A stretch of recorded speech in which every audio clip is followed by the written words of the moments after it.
Hi, everybody. I want to be mindful of everybody's time, so we'll go ahead and get started. I'm Sam Carnes. I'm the 2022-23 president of Impact100 Traverse City, and I am super excited to welcome today Commongrounds Cooperative and Crosshatch Center for Art and Ecology. They're going to tell us about the project that was funded through the 2021 Impact Grant that they got and some other things that they have going on in their respective organizations. We're super excited to have them. With us today, we have Andrew Lutz, who is the Operations and Membership Director of Commongrounds Cooperative. Hi, Andrew. Hi. He has a background that spans from hospitality management to music performance to early childhood education. Most recently, he was the general manager of Workshop Brewing until he joined Commongrounds. Amanda is the co-founder and co-director of Crosshatch Center for Art and Ecology. She spent a number of years in California, but she returned to Michigan, where she was born, and she founded Crosshatch with her husband, Brad. So welcome. We're super excited to have you with us today. I also want to call out that we have some very important members of our grant review team with Impact here today. We have a number of committee members and committee chairs. We also have Lindsay Raymond, who is the grant review chair, and we have Marty Olson, who is our nonprofit liaison. So we're super excited to have everybody here today. Amanda, I don't know if it's going to be you or Andrew who gets started. I can get started.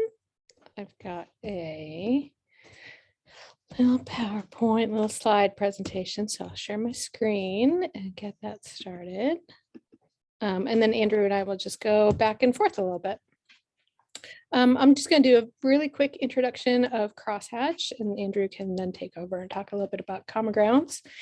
Crosshatch is, we were founded 17 years ago, so we are mighty teenagers. Our mission is to build strong communities through the intersection of art, farming, ecology, and economy.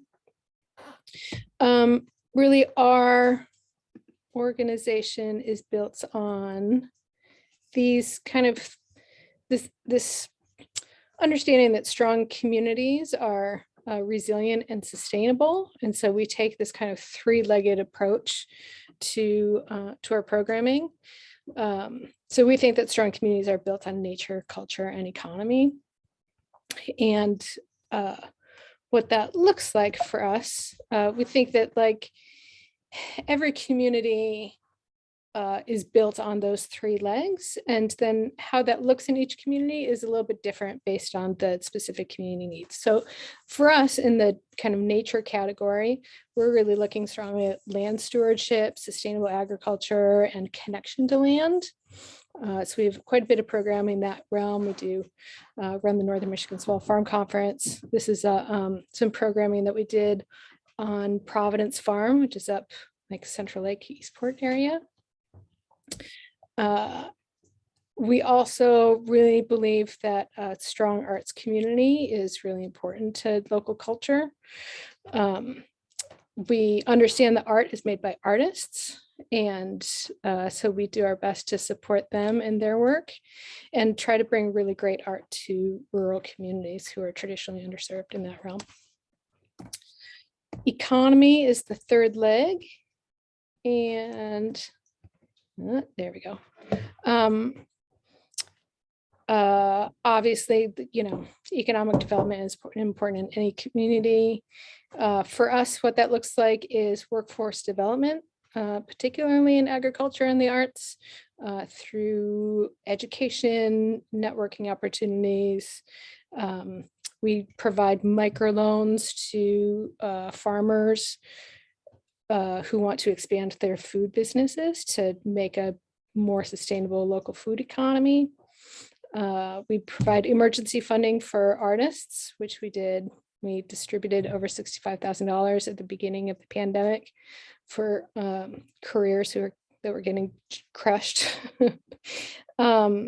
And we provide renewable energy grants to farmers. This is a picture of some farmers putting up some solar panels that we helped them fund.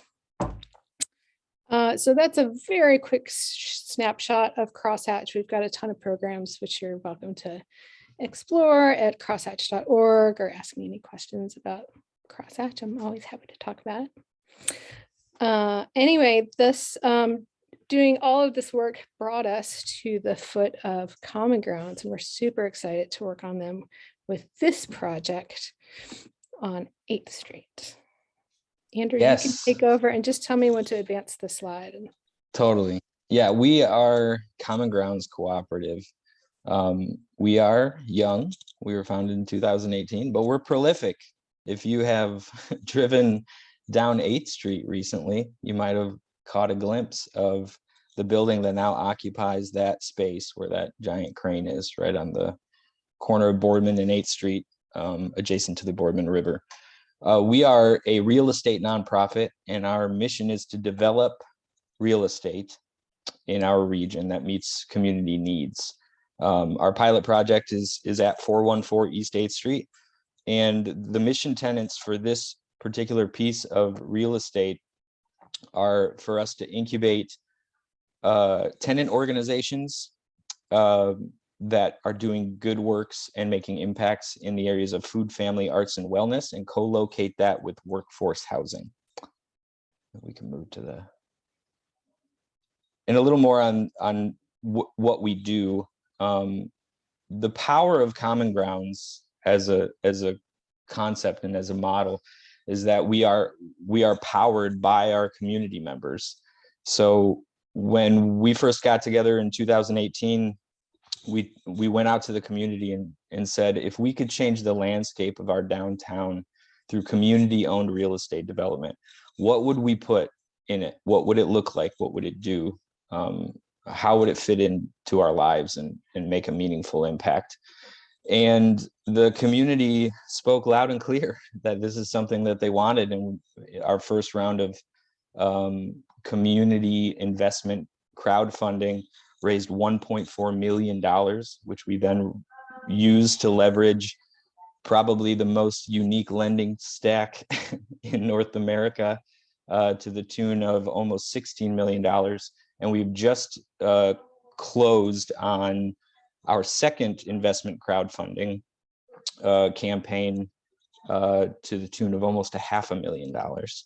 And a part of our mission is just that we are community owned, and we want to provide the opportunity for our neighbors and our family and our friends to earn triple bottom line returns. Not only can you walk into our building to either drop off a child for childcare or grab a cup of coffee, or to just go up the elevator to your residence, but you can also earn a financial return on that investment. And we have a video to show, actually, that I think does an amazing job of sort of embodying what it took to get us to where we are today, which is with a 4-story mixed use development under construction now. All right, can you all see this screen that says Common Grounds is Real Estate Cooperative? Okay, good. I did that right.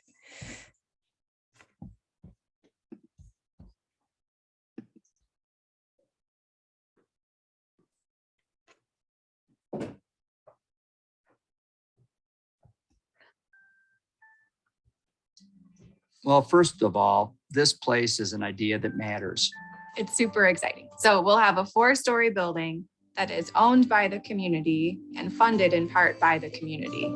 Common Grounds is Traverse City's first real estate cooperative, and we're constructing a 4-story mixed-use building on East 8th Street. It's the opportunity for everyone in the community to invest and make decisions today that help build a Traverse City that will be better for our kids and our grandkids.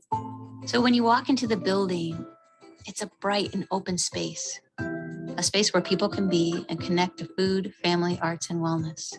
You can go to higher grounds and get a cup of coffee on the river, or go get something to drink at Ironfish Distillery. You can eat delicious, locally sourced meals at Tony Boo's Food Hall, prepared by chef entrepreneurs in training. There will be a place for kids with an early childhood education center and places for families to gather throughout the building. Upstairs, you'll find a listening room and center for the arts. You'll also find Groundworks Teaching Kitchen, connecting us to culinary medicine and preparing food that is healthy for us. Commonplace will offer a co-working environment for small businesses and nonprofits. and the third and fourth floor will provide much needed workforce housing. This project squarely addresses challenges that the community is facing, from childcare to affordable housing for the workforce. The community are literally owners of the building and have a say in how it's run.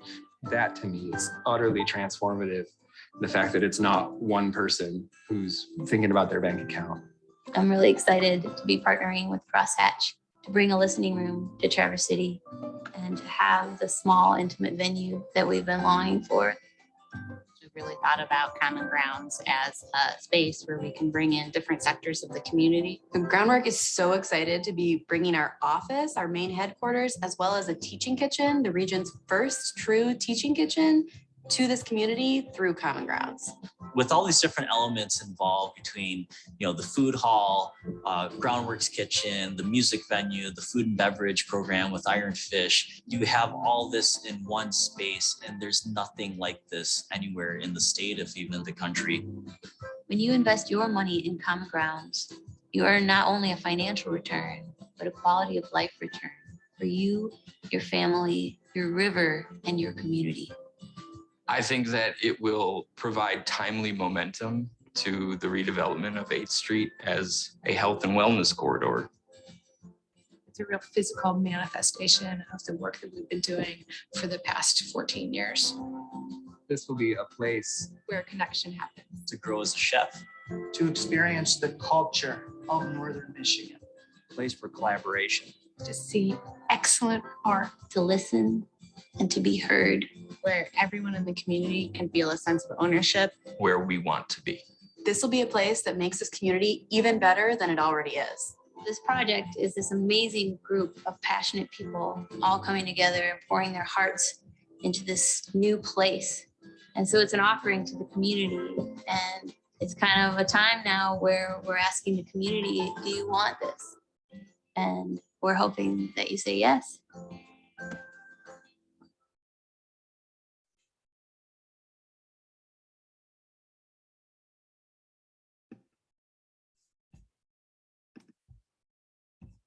Woohoo. All right, I'm gonna just switch screens here again. Andrew, do you want to? Yeah, let's talk about performing arts. So the reason we're here today is we have collaborated with Crosshatch and Impact100 and Mayor Lewine to develop a mid-size, by mid-size, I mean 150 to 170 seated or 200 plus standing performing arts venue.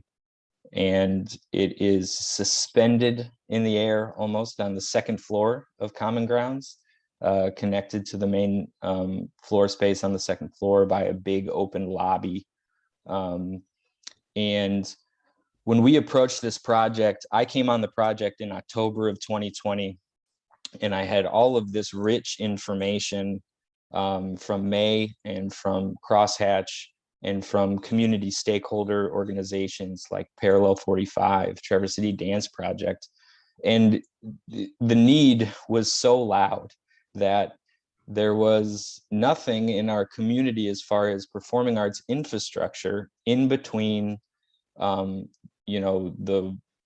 wineries and the breweries and sort of larger venues like the Opera House that require a business plan that most emerging artists don't really have in order to sell 700 seats.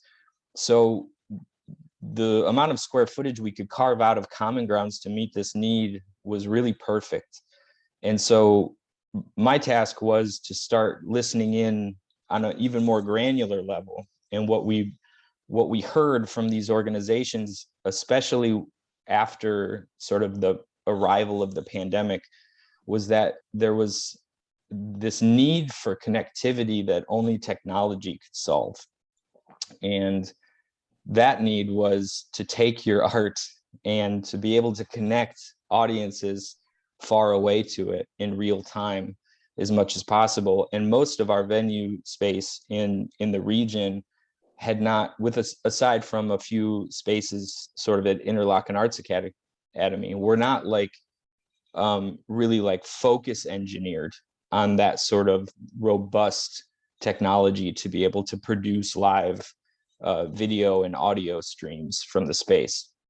So we engaged those who have come before us at Interlochen in Brent Robel, the director of Interlochen Presents, and his team of engineers to help us design a really robust, connective system to put into the second floor and into this venue space that would allow us to sort of plug and play, seamlessly broadcast anything that happens inside of this space.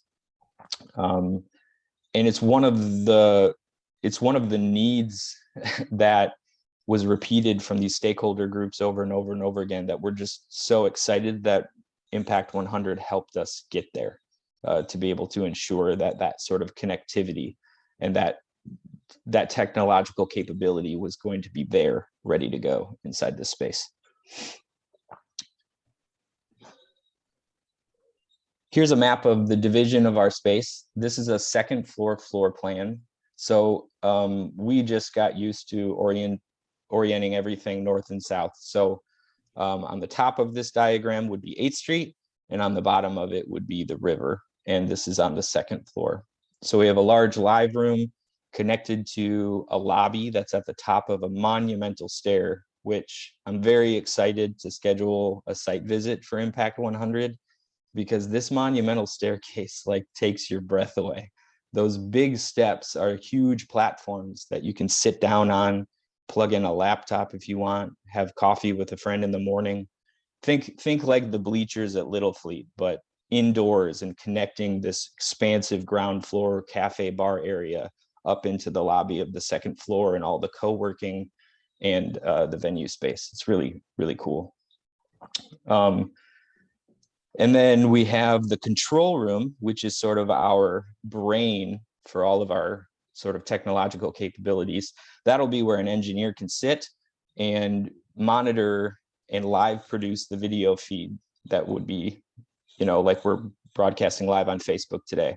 So any venue sort of performance will have the same capability, and we'll be able to sort of live cut it together and broadcast it in real time. And Amanda will talk a little bit more about the green room, but that's something we're very excited about too. It's in a lot of ways one of the best seats in the house, or at least on the second floor. It's our comfy green room overlooking the river.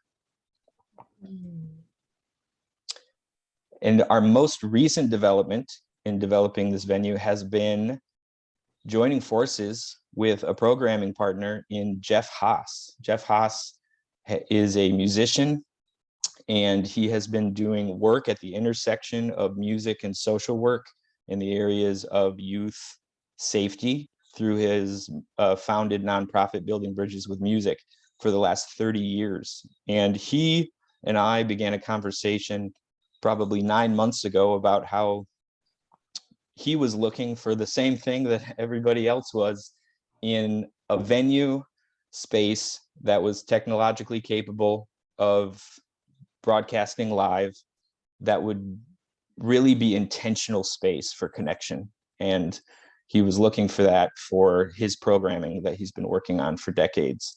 And so he's joined the partnership essentially as our third partner. And we're very excited to have Jeff, his background and his passion for music mentoring. Excellent. I'm going to blast through some of the interior design features so it can help you guys get a sense of how the space is going to look. I really love the really kind comments that are coming through the chat. And I know that we're talking a lot, so feel free to drop in questions anytime and we can kind of pick up questions as we go too. So this is the side elevation of the venue. On the left is the stage side, and on the right would be like the entrance and the little window to the bar. Right now we're exploring some design options for the ceiling. The ceiling is going to be these hanging slats of wood that they're going to look really cool, but they serve the purpose of absorbing some acoustics. This won't be the end design, but it'll be something kind of like this. And this is just a shot of the walls, ceiling, and floor. The flooring is an athletic floor, so it's highly absorbent, which is going to be really good for dancers who use the space, especially. Andrew was just saying yesterday, this is floor designed to like lift a huge barbell over your head and drop it and like allow it to be able to bounce. So we're feeling really good about that floor. And it's also really easy to repair and clean. So it's going to be perfect for the space. We're looking at some comfy chair that also stack really compactly. A little bit of cushion. So if you're sitting through a long concert, you're still comfortable. The bar is going to be, I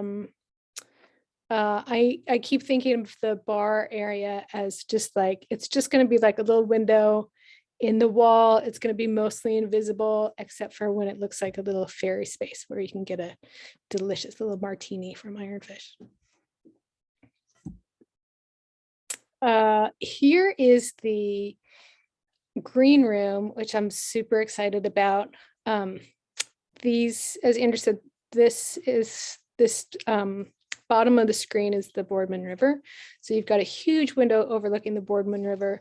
This window to the west also has a great view of the river. It's a really comfortable area where performers have the chance to kind of collect themselves before going out on a performance. It's got a bathroom and a shower, a vanity area. It's not an enormous space, but it's big enough to comfortably fit a whole band in there. These are some of the finishes that we're looking at for the green room. Again, like comfortable, easy to clean, inviting, not so fancy that you feel like you can't put your feet up and relax. And here is the view of construction from this morning. Yeah, we have a live cam that you can access through our website if you're ever curious as to who's loitering outside of the building. But so right now, construction is on track for occupancy in the fall of 2022. Like so many other construction projects, we've been dealing with, supply chain issues, rising material costs. But our construction manager, Cunningham Limp, has really just done an outstanding job at thwarting as much of that as possible. So most of our exterior is up and enclosed, and we're currently in the process of electrical and plumbing roughing inside of the walls. The makeup of the building, just as a quick overview again, is the ground floor and the second floor are our commercial tenant owners, and the third and fourth floor is predominantly workforce housing. So the workforce housing floors were included in our base bid financing, but our first and second floor, those spaces are owned by the tenants. To me, it's the beauty of the cooperative model, right? Because these tenants who are small businesses and organizations who are, have aligned their mission with Commongrounds to make these impacts in food, family, arts, and wellness, they get to build equity from the moment they open their doors. They own their spaces. And the power of community-owned development is we got to take our financing and simply pass it through to them. So the tenants are going to be paying on day one what feels like rent, but is building them equity in their space the moment that they begin operations, which is really special. I say that because tenant build-outs are up next. And so the tenant build-outs are also subject to these supply chain issues that we've been getting sort of tangled up in. And while Cunningham Limp has done us the service of putting all of our tenants into sort of one construction bid to manage, which is really going to help with sort of cost efficiencies as far as the tenant costs of building out their spaces. We will have some sort of staggered, I guess I would say, occupancy permits when it comes to like getting this grand opening together for the fall and getting everyone in the building. So second floor really looks good, including the performing arts space. We are on track with our design. We are on track with our build out bid. We're in phase 1. That's going to start imminently inside of the venue space. But, you know, other tenants may be at a different stage of development than we are. So while we're shooting for fall of 2022, we're calling it fall because we don't know if it's going to be September 1 or if it's going to be October 1. That's going to kind of be dictated by the supply chain issues. Yeah, and inside this building, we're going to do a wide range of programming, try to have things for all ages available, from jazz, classical, hip hop, singer-songwriter, and do some really important programming for youth and emerging musicians. We are a little tight on time, but I'm happy to answer any questions. And of course, if your questions are not answered today, you're welcome to contact me or Andrew. We love talking about this stuff. So we do still have some time for questions. You can feel free to unmute if you'd like to ask your question verbally. You can also drop it in the chat. If somebody wanted to become a community investor, how would they go about doing that? Absolutely. We can go directly to commongrounds.coop. And there is a little button called Invest Nest on our website. And you can, it'll take you right to our sort of platform partner, which is Mainvest, which is an online platform. And I think April 1st is when this investment window officially closes. But you have until then, and you can sign up to be a community owner. That's an investment in this project as well. Signing up to be a community owner of Commongrounds Cooperative is very similar to joining Oriana as a member owner. You pay a $50 equity share. It's a one-time fee, and then once the building is open, there will probably be an annual renewal that'll be somewhere similar to like Oriana's annual renewal cost. And it gets you involved so that you can see the impacts of your investment, and it provides perks for sort of patronizing the tenant owners in the building and using the building as an amenity in downtown Traverse City. One of the most important sort of parts of this project is the fact that this is intentional social infrastructure for us in our community. And social infrastructure is something that, you know, the way of strip malls kind of sent us down a different direction. But this is a connected space that offers value to people of all ages and a low barrier of access. And that builds social capital. And that's what makes communities resilient. Mm-hmm. So become a community owner, and you can invest if you'd like. You can start it as little as $100, but really becoming a community owner and becoming involved in the project and becoming an active member, I think is the real value in it. Mm-hmm. I should add just to the tail end of that, I encourage everybody to become a member. It's really important, but I would be remiss if I didn't remind you that you could also just donate to the project, and I'll drop that link into the chat for everybody. Great. One of our participants is wondering if you are able to share a ballpark for what the workforce housing will cost. I mean, I can share a ballpark, but it's under development right now as far as our actual like housing program. we should be releasing applications and the parameters of that in the next few months. It's a sliding scale, and it's going to depend on income. But on the highest level, we divide the workforce housing units basically into thirds, with a third of them being eligible by way of basically the area median income, and then a third of them at 80% of that median income, and then a third of them at 60% of that median income. As far as the actual cost of the units themselves, I don't want to promise a number on that, just because the eligibility requirements are not assigned yet to unit sizes. So we have 2-bedroom unit, but then we also have sort of like micro studio units. Right, understandable.